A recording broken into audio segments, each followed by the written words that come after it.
Hi, welcome to Sunil Maths tutorial. Let us solve a problem from Riemann integration. Prove that the function f of x defined on closed interval a comma b where a not equals to b as f of x is equals to 1 if x belongs to q where q denotes the set of rational numbers, 0 if x belongs to r minus q is not Riemann integrable. So x belongs to q and x belongs to r minus q. This represents that x is either real number or x is a x is rational number or irrational number. So x belongs to q gives rational, x belongs to r minus q gives irrational. So that's it.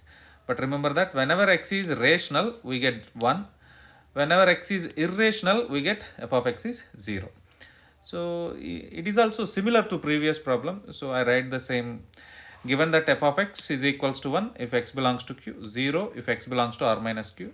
Let p be the partition defined over closed interval a comma b. So the lower limit is a, upper limit is b of the interval, and partition of closed interval a comma b. Now define small mr and capital Mr be the infimum and supremum of the function f of x defined on the rth subinterval ir where rth subinterval is closed interval xr minus 1 comma xr.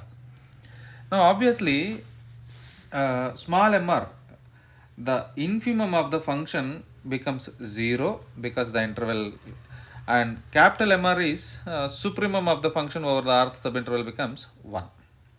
Now let us calculate LPF. The formula is same. LPF is equals to summation r is equals to 1 to n capital Mr small mr delta r. So which gives a result of small mr is equals to 0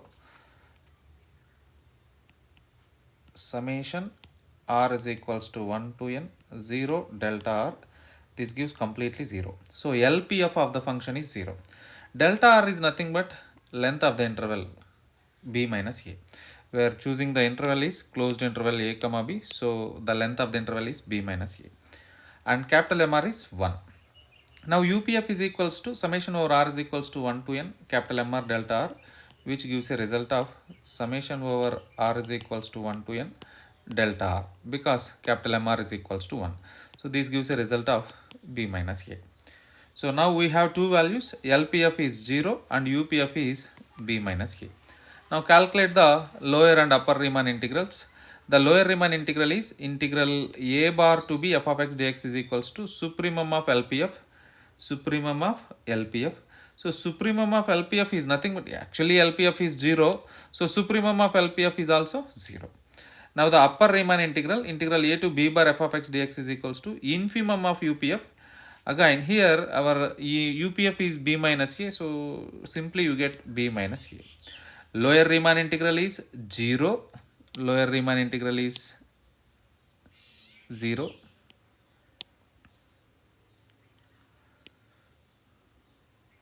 Here lower Riemann integral is 0 and the upper Riemann integral is lower Riemann integral is 0 and the upper Riemann integral is b minus a. This gives us the lower Riemann integral is not equals to upper Riemann integral. Integral a bar to b f of x dx is not equals to integral a to b bar f of x dx. So whenever upper and lower Riemann integrals are not equals to one another, then we say that the function is not Riemann integrable over the given interval here, closed interval a comma b. That's it. So given function is not Riemann integrable on any interval closed interval a comma b where a not equals to b. Remember that. Suppose if the function is defined like this, f of x is equals to 0 if x belongs to q, f of x is equals to 1 if x belongs to r minus q, then also it is, this function is also similarly not Riemann integrable. Not Riemann integrable. But here in this case, the roles of UPF and LPF can be different. LPF becomes b minus a and UPF becomes 0. So try to solve this problem on your own. Keep learning. In the next video, we solve one more problem on the same Riemann integration. Keep learning.